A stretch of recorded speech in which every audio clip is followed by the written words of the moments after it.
Leave your comments on the Ask Reddit sub, and I'll read your answers on the next episode of LWIAR. Where can you find fair, honest and reasonably unbiased opinions on world news and politics?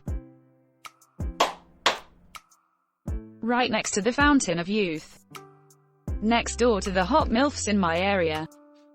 Which in turn is right next to the McDonald's that has a working ice cream machine. Holy crap guys, there's someone who loves me right across the road. Oh, and of course the place where you can actually see John Cena. No one sees John Cena! Exclamation mark, exclamation mark. What is this, an improv GRP? I had chicken for lunch. Me too, probably should have removed the feathers though. Not Reddit. The one good thing about Reddit is that if you subscribe to the right subs you can at the very least make sure you are seeing all of the different biases. And if you subscribe to a world news you still get to hear about Trump and the US every 10 seconds. And if you subscribe to a world politics, well you sure get something. Try anime_titties for world news with strict enforcement of no US domestic news. No, I'm not joking. I entered expecting politics, left with a boner. God damn it. Head over to anime_titties for legitimate global politics. Yeah, it's insane how far left they are. Politics would like a word. They are left overall, but if you so much as make a single criticism of a democratic establishment politician, they will attempt to eat you. They're not left, they're just extremely woke neoliberals. Compared to the US or the rest of the world, it's not very left on a world perspective, but radical left for a US perspective. Sounds more like a US problem than a Reddit problem then. Indeed, it sounds like politicians at my country when they start on a communism tantrum whenever someone proposes anything to help the population with lesser resources, i.e. raising minimum wage from €600 to 900. I think you are proving the point of the original comment here. Porn comment sections. Just gotta find people while they're in post-nut clarity. Armor. If Jesus stood on a river, does he stand still or move like on a conveyor belt? I'll need a few more nuts for this. BRB. What is the best sandwich? The one mom makes. Brew. I did not expect this reply at all. It's like Keanu Reeves saying, I know the ones who love us will miss us, as his reply to what happens after we die. Quote, I'm Mickey Mouse. They don't know who's inside the suit. Keanu Reeves. PBS NewsHour. I can't believe no one else commented this. They do a spectacular job every night at 6 p.m. and it's all on YouTube as well. I also love PBS NewsHour. I assume it isn't watched by many because it doesn't include enough screaming and they spend more than 30 seconds on a story. My dad, who always complains about the news he watches, both CNN and Fox, apparently isn't actually interested in finding a better option, because I keep telling him PBS is the answer. When HBO's Newsroom came out and characters said they would present the news in this shockingly new way that isn't sensationalist, I was like, yes, this is what PBS has done for years. I am amazed as well that it's so unknown. It's the best news outlet there and largely addresses people's concerns of biased news because they have some of the best journalists there is. They make everyone else look like bloggers. I really don't get why it's not more popular. Maybe because it's not 24 hours.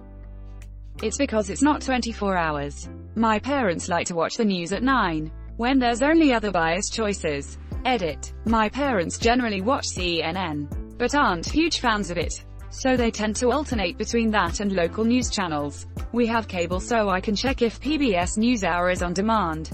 And yes, a huge problem is that people tend to think that pre-recorded news is old news, and focus on whatever is happening now to be the most recent and up-to-date. People don't watch news shows to be informed, they watch them to justify their worldviews. All gas, no brakes.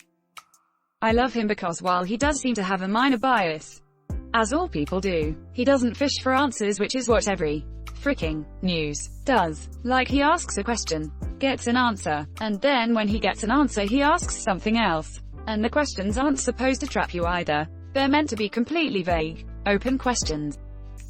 I fricks with the guinea horn. Clitotorius. Throwback to that one guy on the beach who said something along the lines of squeezing limes into your eyes, snorting salt, slamming your head on the table, drinking, and then talked about how he fricked his friend when she was right next to him. Made me understand why the older generations might hate us. App and Reuters. This is where all the news organizations get their news from. Then they apply their bias. Reuters is just as biased as anyone.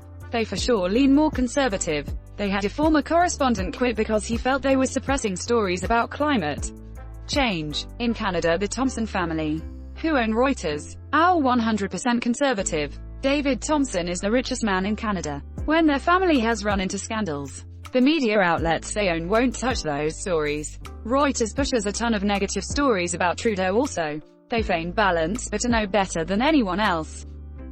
Exactly right. That's literally the news. It's what all the other places use, then put spin on it. Associated Press is just actual news stories. It might not give you the whole picture, such as the implications, always, but it definitely is the actual news. More than anything, don't rely on 24-hour news channels, or weird fringe sites you find on Facebook or something. When people ask this question, the problem is that they're generally looking for a more concise and easily digestible delivery method, something you can digest with a bit less time and effort than the app archives. And the closest thing that I can think of which fits that bill is PBS NewsHour. The easier it gets, the less accurate it is. Because processing facts and forming your own opinion based off them is too damn difficult for most people, so they rely on others they trust to do it for them. Everyone does this to varying degrees about everything. Imagine if you had to independently verify everything you ever heard, you'd certainly not be able to do it in one lifetime. Functionally, while it's important to form your own opinions and make sure you have all the facts, it's also important to find information sources you trust, because it's just not realistic to analyze everything you hear for veracity. You should still do that when you have reason to, but it's silly to criticize people for looking for accurate news sources to help them understand the world.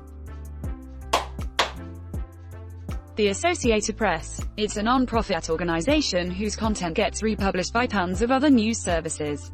Their bias is about as minimal as you can get, because their tone is pretty dry and fact-based and low on opinions. Their website is simple and straightforward and low on ads. The app is generally the root of all news you see anywhere else. Before each publication adds its own slant and spin. That means it's usually dry as frick literal reporting of events and nothing else. Second on the app, also, I find Al Jazeera mostly fact-based reporting. Al Jazeera are good on things that Qatar has few stakes in. You can rely on them for news regarding Europe, for example, but take them with a heavy grain of salt when it comes to Middle Eastern news. Edit. They are still better than most Middle Eastern news stations. Most of them are propaganda networks anyway. I tend to rely on BBC for my ME news. The Onion. They're best at telling the news of the future. The Onion is the most trustworthy news site in the world. You can absolutely trust that any and all news is made up at the time of publication. The Onion takes no responsibility for reality changing to match their news. Honestly, I think it's less of finding an unbiased source, as everyone has inherent biases, but more about finding sources from various viewpoints, doing independent fact-checking, and slowly finding resources that you personally can trust. I lean pretty left, so I have a lot of inherent biases. Regardless, I will still read though primary and secondary sources if I can, to create my own picture of things. Edit. Fixed a word. Doing independent fact-checking sounds nice, but in practice, this means people Googling until they find some crank with a blog that tells them what they want to hear. This naive notion of average people doing effective, meaningful research has contributed greatly to our current post-truth world. Reuters. Unbiased opinions. How can an opinion be unbiased? It's an opinion. So many people recommending Reuters an app in this thread because they can't tell the difference between tone and information. They avoid opinion but still misreport, are selective about what they report, and are as guilty of publishing narrative-led stories as any other agencies. There's no such thing as news in the way it's sold to us, at least, it's just narratives. You pick the ones that seem most realistic to you, or the ones that most confirm your biases. However you want to express that, and then you are entertained. Information without bias simply does not exist once another person has been involved in communicating it. It is true that AP and Reuters show a bias in selecting what they report. There is no such thing as an unbiased news source, but some sources are definitely less biased than others, and AP, Reuters are some of the least biased news sources around. NPR is really good. While a lot of their shows lean left, the actual news division is probably the most straightforward and factual you'll find in the US. IMO. They'll even trip over themselves to appear unbiased when reporting on Trump. There was some very interesting language during the impeachment hearings that signaled they were walking in eggshells. I listen to NPR up first every morning, and often you can just tell they're biting back some snark. There's always bias in the media. The best way to find what you're looking for is to read multiple sources and find similarities between them. I'll update if I find a better response. Reuters, and the Associated Press. I fact-check for a living, and the key for me is not just one source, but many. I like to look at the AP, Reuters, the BBC, Wikipedia, Media Bias, FactCheck.com, and depending on the story, sometimes Reddit and Twitter. Wikipedia has an army of devoted fact-checkers behind it that meticulously watch its content, and the pages nearly always have a warning if they are not sourced, have been recently edited, or have disputed, unverified sources. Also, you have a list of all the references at the bottom. That makes verification quite easy. Allsides.com can show you how things get spun different ways. There are a few sources that have already been mentioned that show bias as well. They are helpful. I check hashtags on Twitter and Reddit when maybe there isn't a lot available about a story yet. I look for people who were there. Although people as witnesses are unreliable, I use it to verify just the existence of the story.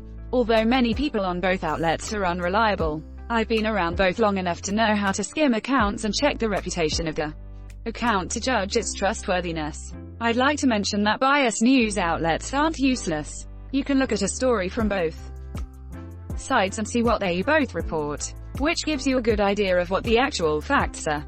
A little bias is not a bad thing. We all have ideological differences. Two people can disagree, but both be right. It isn't logical, it's psychological. Edit. I wanted to add, all opinions are biased.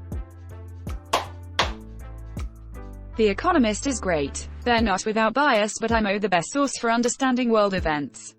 As an example, since they're a weekly mag, you won't get a breaking news coup in Mali type of headline, but rather a 2-page article explaining the history and forces that led to said coup. Thanks for watching LWIAR. The best of recent r/AskReddit submissions and comments. If you like this video, check out LWIAR too. And don't forget to like and subscribe.